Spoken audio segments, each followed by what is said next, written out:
My name is David Amaral. I'm 58 years old. Today is April 24th, 2008. We're downtown Sacramento. I'm the research director of the UC Davis Mind Institute, and that's where I met Rick. My name is Rick Henderson. I'm 43 years of age, and today's date is April 24th, 2008. We are in downtown Sacramento, California, and I know David from the Mind Institute. So, Rick, what do you do for a living? So I work at Intel. Been there for about 7 years. Work in the human resources department, supporting both hiring and the firing aspects of it, but in HR. And when did you first hear the word autism? You know, autism came to me, I would say probably about 10 years, about 7 to 10 years ago. And again, it's related to, I guess, my oldest son, Matthew. I'm a father of three. It actually happened one day when we got a call from his preschool, and they decided that they needed to talk to us, and thought, we're probably getting into trouble or something might be happening. And when we get there, we found out, they had us come in there early watching the kids, and one of the things they pointed out was seeing all the kids at play, doing crafts and games and outside play, and Matthew was sitting in the corner by himself. And they said, you may want to get him checked, by a doctor. And thinking, well, he seemed healthy, his medical check seemed fine, but they said, no, you may want to check for autism. And I won't forget that day, because that's when I first heard that word. And, once they told us, I had no idea what it meant, and of course we didn't know until we actually went to the doctors, had him checked out. And then that medical doctor gave us a little bit of background that autism is a, potential brain disorder, and, learning disabilities, and, even mental retardation associated. And, again, that doctor didn't know a lot either, but said, well, you may want to go to Stanford. And so didn't really learn more until we went to Stanford and had him tested and diagnosed with autism. But I do remember that was the first time I heard the word. Had you or Laura had any concerns about Matthew? Any odd behaviors that you noticed beforehand that alerted you to maybe something was going on?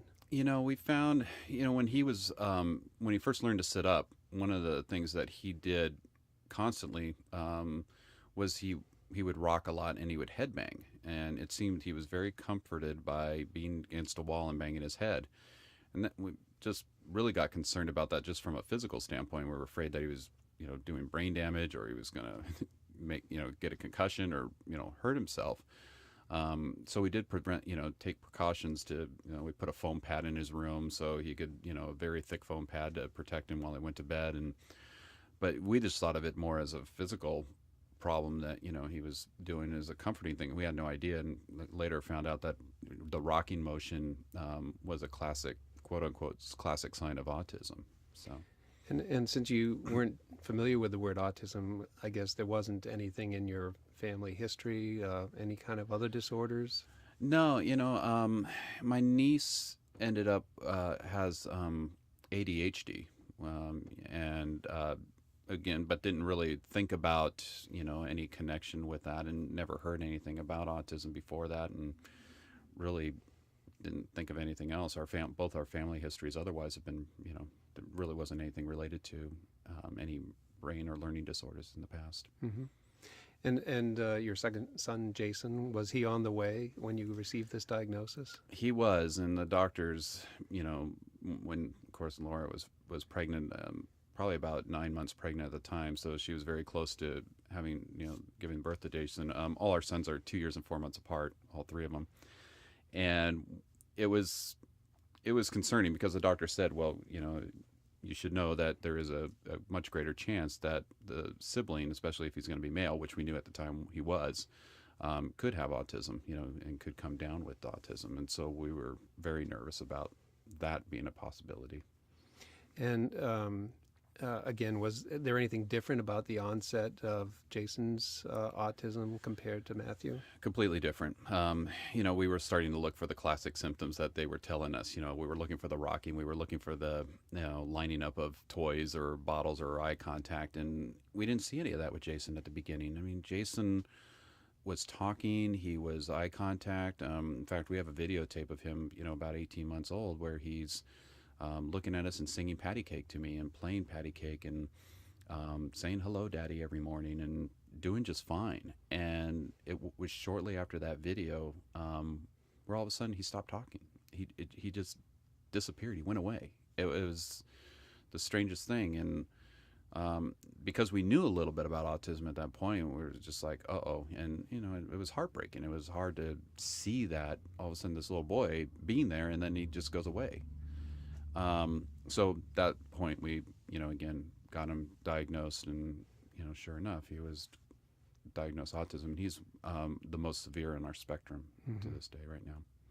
And so, given that history, when Logan was then born, I guess you must have had some real trepidation, or what were your emotions about having this new little boy that you're going to have to observe? This was one of the hardest things that I think we've ever gone through emotionally.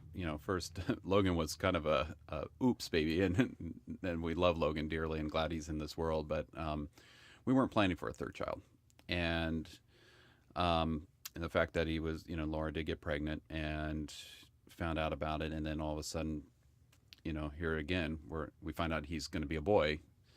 It was a very stressful pregnancy, it was, to say the least, going through the last 6 months of the term after we find out that he is a boy, and just wondering, oh God, what are we going to do? Is he going to be diagnosed with autism? The chances are incredible. And so we were really concerned, and so much so at that point we decided that we wanted to find somewhere and some resources that could help us even more so. The Bay Area had good services, but we didn't think we were in an environment that was really going to help the two boys. Plus we were concerned just how are we going to care for all three of them, financially as well. Laura was working, and then with the two and trying to get in home and all the other services for the other two, and then the possibility of a third on the way, we needed to think about where we were going to go. And after some research, found that Folsom in the Sacramento area, and with the Mind Institute and the UC Davis Med Centers and the research that was going on there, and we heard this new building was coming up with the Mind and all this research going on, we thought, boy, this might be a good place. And the area of Sacramento really provides a lot of great services from a respite standpoint as well. So we thought, okay, let's move there and see, what we can find out. And sure enough, it was actually at the Mind Institute where Logan was diagnosed with the autism. Mm-hmm. So you have three boys with autism, and how does a family cope with that? Or what did you do in your initial planning? I mean, even with Matthew, what did you decide to do? And then as you had these other two guys who came on board, and they also have autism, what's the whole process of how a family deals with that? Well, first process was accepting this whole thing. I mean, you're just in denial. It's like, well, nothing's wrong with us. I mean, Matthew seems fine. He's talking. He's maybe a little slow, and you go through this whole process with the first one, thinking, this isn't right. He's fine. He's going to be fine. He'll outgrow it. You go through this whole process, but then you realize he's not. There's some concerns there, and he's not integrating with the kids. He's not socializing. He's not talking to adults. He's by himself in this corner. That's not right. So we did go and start therapy with him right away, socialization therapy, speech therapy, OT. And we're so glad we did, because he has progressed amazingly, from that early intervention. And I couldn't recommend enough that early intervention is the key, it seems. Matthew now is in mainstream school. He's in 4th grade, and he's doing well. He has speech and OT, and he's pulled out for that, but he is doing amazingly well. And I think has a lot to do with just his growth and getting intervention early.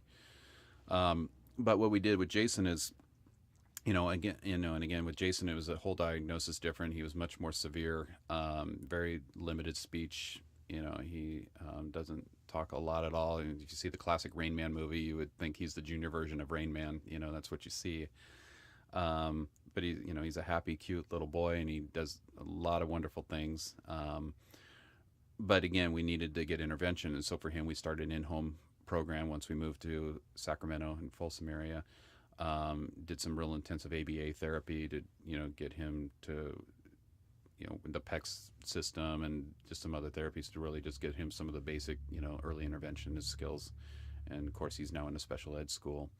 And then with Logan, same thing. We got him diagnosed at the Mind, started the Denver model in the Mind Institute, and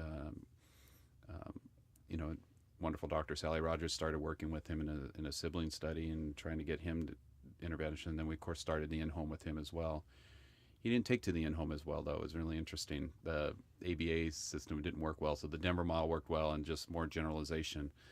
So all three have all these different therapies and skills, and I'll tell you, trying to cope with all that is hard. Yeah. You know, Laura works full-time, my wife. She's at home. She can't work. You know, so I have to do the work from a company standpoint, but we both have to kind of work together and try to cope the best we can. But it was hard at the beginning. Yeah.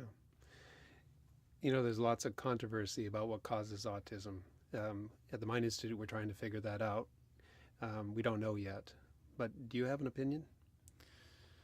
I've gone through the whole gamut, I think. I think it has a lot to do with just it's genetics, and I think it's maybe a genetics cause from the environment. You know, I think there's a lot of, in a general system, I think that's where it comes from. You know, you hear about the whole MMR thing with the shots, and in fact, you know, it was shortly after Jason got his shot that he disappeared. And so, of course, we went through that whole process of that being it, and then you hear the conflicting reports that that's not proven, and the doctors tell you it's not. And you know, with Logan, we separated the shots, but he still has it. You know, I mean, all three have it. Mm-hmm. So that's not a concrete theory, but there's something there, and you know, I'm hoping that we can find out, because we do a lot of research at the Mind. We give blood. We think it has to do something with family history. Maybe my family has an history of Alzheimer's. My dad has Alzheimer's right now. His brother had Alzheimer's, and that's another neurological disorder that happens for seniors. So you wonder, is there a connection? Is there something there in the genetics of our families that are causing this? And I guess that's where I lean toward. I think that's where it may come from. And so you've mentioned that all of the boys have issues with socialization, and some had repetitive behaviors. Matthew, early on, the banging of the head. How about now? Do they have sleep disturbances, or some of the other things you hear about kids with autism? Sometimes they have stomach, gastrointestinal problems. And have you experienced any of that? Oh yeah, yeah. So Matthew has been a great sleeper. He's done well, and the repetitive motions for him have pretty much gone away. I mean, if you looked at him, I think from an outside point of view, you would think, for all intents and purposes, he looks pretty typical. His little nuances are more socialization related. Jason's been our classic sleep disorder. I mean, he does have some. We've seen some. He's very gassy, to say the least. I'm, in a non-clinical parental way of saying it. He's very gassy. He has the intestinal problems. He is up all the time, and he's one where he'll wake up at 3 a.m. and think it's the middle of the day, and he's ready to play, and he'll be on 2 or 3 hours of sleep, but when he's ready to go, he's ready to go. And when you have a little boy who's now 7, and in a 2-year-old, maybe we kind of show him as maybe a 2.5-year-old mentally, but in a 7-year-old body, you have to be awake yourself at 3 a.m. to make sure he's not getting into trouble, because he can get into things. So as a parent, you're constantly alert. Sleep is light. You do see a lot of those things, though, with the child, as far as the sleep patterns and not being able to sleep well. How about foods? Does he? Do any of the kids have preferences about foods or peculiarities more than the standard kids? Yeah, well, I think you do. It's kind of funny.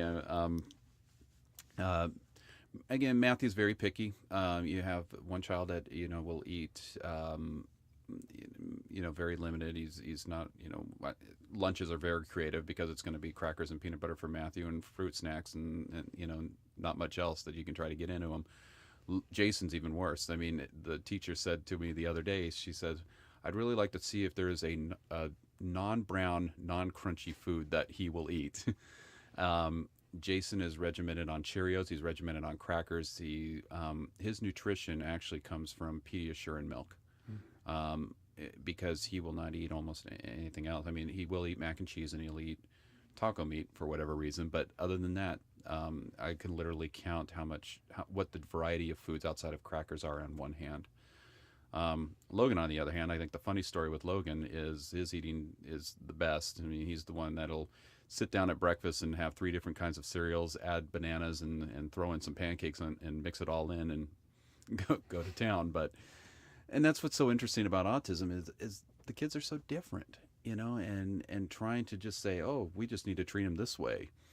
It doesn't work that way. And the spectrum is so vast, and that's what the challenge is, I think, as a parent, is trying to find what's the right solution here. Yeah. It sounds like Matthew's doing real well, and Logan sounds like he's in good shape as well. But Jason sounds like he's seriously affected by this disorder. And I know that some parents, as the children get older, it gets harder and harder to have the child at home. Have you even entertained the idea that Jason someday will have to go to a facility where other people can take care of him, or is that not crossed your mind at this point? It's a hard emotional question, and you're to be honest with you, it crosses your mind as a parent, I think, and you will, I mean, I think Laura and I take the stance of we'll fight everything we can to make sure that he can stay at home. I actually have a cousin that has a 14-year-old where they had to admit him, and with autism and pretty severe, and because he became fairly violent and not able to cope, they had to actually admit him. And you just worry so much that could happen, and you just of course, as he gets bigger, and he's a tall kid, and so far so good. And I think, again, we would do anything to make sure that doesn't happen because we love him so much. But it's something that we'll also have to try to be realistic about as well. Sure. One thing, as you know, we have an annual thank you party for all of the little subjects that are in our research program, which is great. And I've learned a lot. I'm a neuroscientist, so I didn't work with kids very much before the Mind Institute, but I've learned a lot from the families. And one of the things that just blew me away when I would be talking with the families at the party is they said, thank you for having this because we don't get asked out a lot. That the families really feel ostracized because they have children with this disorder. And I wonder if you and your family have felt that at all.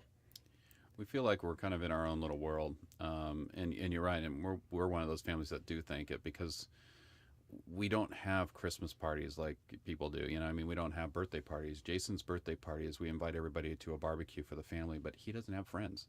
He doesn't have any friends that we can say, here's the classic birthday party with the party hats and everything else. We have a neighborhood block party, and we celebrate Jason's birthday at that time to try to make the best of it and give him attention, and he loves blowing out the candles and gets excited. But it's not the same. You don't get the same routine. Logan, same thing. We haven't had a birthday party for him outside of just bringing other groups of our friends over. And so, that's hard. And so trying to normalize the celebrations of birthdays and Christmas and holidays, I think we try to maintain that normalcy as best we can, but it's not the same. And it's different from the families. When you look at the neighborhood, they have their parties and their kids, and they're growing up. And I think in some ways you feel a little bit alienated. The neighborhood's wonderful, the families are wonderful, but they don't have the same thing that we do, and so they don't quite understand the world we live in, even though they accept us. And the same thing, we don't get invited to those types of parties, or our kids don't, because they just can't. They can't blend in, and because they can't go with the program and the games and do the things that that's structured to do in those types of celebrations. Sometimes when I'm giving talks to audiences out in the community, and I use the words that the founding parents told us to use, that what the Mind Institute is trying to do is do prevention, treatments, and cures. We get in trouble when we use the word cures, particularly some of the individuals who have higher functioning autism, who I now understand much better, consider themselves privileged in a sense to have this disorder because it allows them to do certain things much better than the neurotypicals, as others are called. And so I wonder, two questions, I guess. One is, what do you think about the issue of special abilities of your children? Have you seen things that because of their autism they can do better than other kids their age?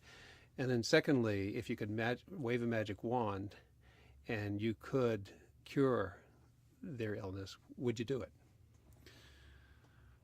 I think I'll answer your second question first. I think I would absolutely want them cured. I want them to have. I guess the ultimate goal is to have them have a happy, normal life, and an independent life. I should say. I always hate the word normal, because what is normal, Right. you know? So, but I think I want them to have a happy life. I want them to be independently happy and healthy and thrive, and that's what I think we as parents have. That's our mantra. That's what we want them to be.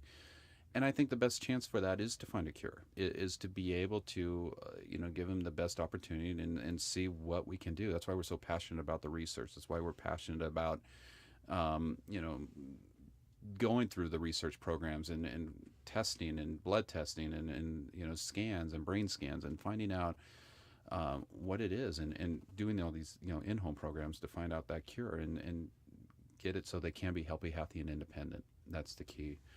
To answer your first question, I think it's more of, just really being just helping them, understand and just being available for them, at all times. And, well, let me actually. Can you ask me the first question Sure. again? Because Yeah. I lost my No, train of thought. and it's just whether there's things special about their abilities because they have autism. Oh, the special abilities, yes. So we have kids at the thank you party and in our program who, for example, know every radio station in California, not only the call letters, but the DJs and the program times, right? I mean, the incredible memory ability, yet they're socially incompetent. They just can't have social relations. So you wonder, and people say, for example, Albert Einstein might have been autistic. So, maybe the lack of his language development and the lack of his social interactions allowed his brain to focus on relativity and some of these other things. So, there are special abilities in people with autism, and I wonder whether you've seen any of those in your children.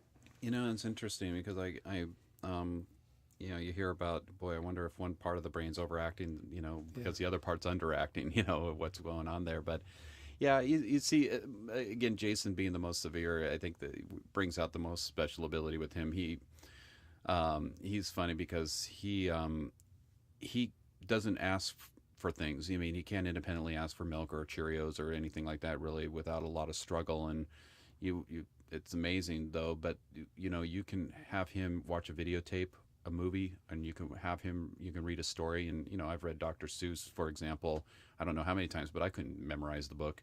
But he, after probably one or two times, will recite the whole book, and just kind of run around the house, and the Cat in the Hat is being recited, and movies, same thing. He'll recite just captions of movies, and his memory is incredible as how he retains that. And his communication, and sometimes he communicates you by reciting movies and videos and books, and so it'll be interesting. His latest thing when he's disappointed is saying, "Oh, tartar sauce," which comes from SpongeBob SquarePants. So, but yeah, he just picks up those little things that he learns. I think the other funny story is we bought a PlayStation, and my oldest son actually has a nice singing voice, and so we got the karaoke thing. And however, my middle son Jason, again, very speech delayed and for lack of speech, all of a sudden he picked up the mic and can sing the entire song of "Play That Funky Music," and just in the little insinuations and the tones and everything, and he's I wouldn't say he's going to be making a record anytime soon, but he reads the words and he reads the tones. And his voice goes up and down based on his reading, but yet, again, he couldn't ask for milk. He can't tell you things that he wants to tell you. He can't tell you to go to the bathroom. He has to go to the bathroom. But yet he can, do all this other stuff. It just blows you away. So, I was wondering what their favorite television programs are. Oh gosh, well, they're all into Pokemon, big time. Pokemon cartoons, Pokemon stuffies, Pokemon toys. For a while there, it was the Thomas phase. We went through the Thomas the Tank Engine phase, and now they're all three just big time Pokemon fans. Yeah. Can you give us one of your experiences of doing a research project at the Mind Institute? Yeah. Our recent one was we do what they call the charge study, and which has been involved. Our whole family just went about a month ago, to get some blood drawn, and all of our families were just kind of involved in that research to again look at some of the genetic, I think, types of what's going on. We've also been in a B12 study where, again, with the sleep disorder, we submitted Jason to the B12 study, and also trying to find the sleep pattern study that was associated along with the B12. Unfortunately, the B12 study didn't have an effect on him. It didn't help him. And again, he didn't show any reactions to either of the effects from the placebo or the B12 itself. And then we've done a sibling study, which was a big one where, Logan was involved, our youngest son, where he actually got diagnosed and then was part of the sibling study, of course, having three, on the spectrum. So we've done quite a few different research programs, which have just been wonderful. I learned so much from them myself, just understanding, what's being done, the therapies that are being used, and the treatments that are being considered, to hopefully find a cure someday. I'm sure you spend a lot of time on the web looking at anything new that comes up about autism, and probably communicate with a lot of parents of children with autism, and then probably see all the news media about autism. And so from your vantage point, I wonder what you think is the biggest misconception in the general public about autism. Are there any more misconceptions, or have we sort of cleared them away? Or I think there's just a lot of unknowns. I don't think anybody has fully understood, and I think the biggest misconception is that we're close to a cure. I think there's so much hope, and I think there's so much progress going on, but I think where you can get overly included in it is that, hey, the cure is around the corner. The cure is almost there. The cure is going to be, overnight, and there is that miracle drug that's going to happen. And I think the misconception right now is that I think there's great progress. I think there's great research, and I think what the Mind and others are doing is right on. But I think you need to look at the reality of it takes time, it takes money, it takes research, and I try to put it in perspective. And the misconception I think out there is that they may not find a cure for your kids or for your family, but in the future the progress will be there, that hopefully there will be some type of cure in the future. But I think that's the biggest misconception right now. Mm-hmm. Do you and Laura have brothers and sisters that have children? We do. So my sister has a niece that is ADHD, that was diagnosed with that, and then my wife has a sister that has two children that are both typical, no issues that they've had. Mm-hmm. Has the fact that your family has autism in it altered, do you think, the dynamics of you with the siblings and holidays and things like that, or is it pretty much that everybody's gotten dealt with it effectively? Our family's been pretty awesome. I mean, we've had so much support with our family. My wife's parents, who live in Arizona, will come spend 3, 4, 5 months out of the year to help us with holidays and to help us take care of the kids and just be there to support it. My mom, who's in her 80s, she clips out clippings all the time and watches stories and learns. Our niece went to school to learn about autism and potentially become a special ed speech instructor. Changed her life as far as learning about autism. I think it's changed our lives. I mean, when you go in as a parent and you think one way when you're going to have kids, you think, I'm going to baseball games, I'm going to go to, see my kids, pass all these spelling bees and school functions and go out to sports. And, as a guy, you think that's what they're going to do. And you get these preconceived notions. And I've been humbled by that. I can't say more than just being humbled, in a sense of, I look at now successes as day to day. I look at them as just watching a new word come out of Jason's mouth, or, Matthew making eye contact and shaking someone's hand, rather than running away, or Logan, not being upset by going on the potty, or, just stepping on grass, or, whatever sensory things that he has. And so you look at the little things now. You think small, you think day to day, and you praise, and you become very joyful when those small successes happen, and you don't look at the big picture anymore. I don't think those other things that used to happen, that you used to think would be there. Well, every parent has fears and hopes for their children for the future. And I'd like to know first of all, let's start with the fears because I'd like to end with the hopes. But what are your fears for your children in the future?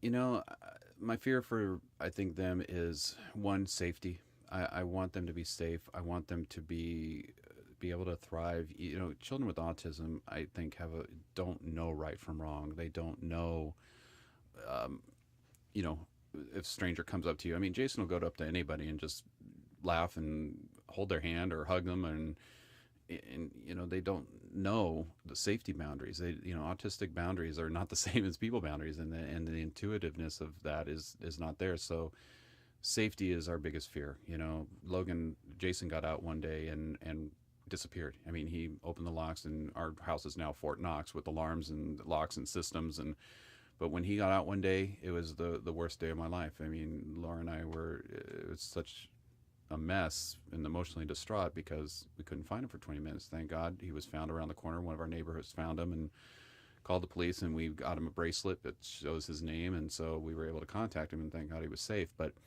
I think the biggest fear is the safety.